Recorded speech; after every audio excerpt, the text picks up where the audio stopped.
అందరికీ నమస్తే.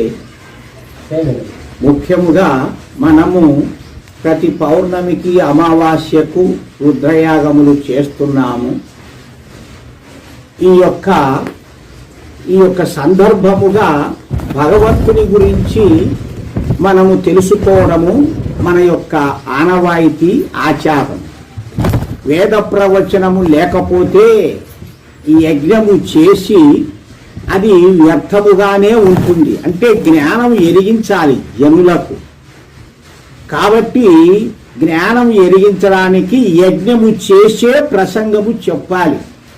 యజ్ఞము చేయకుండా ప్రసంగాలు చెప్పడము అది కుదరదు అని చెప్పేసి మహర్షి దయానందుల వారు చెప్పారు.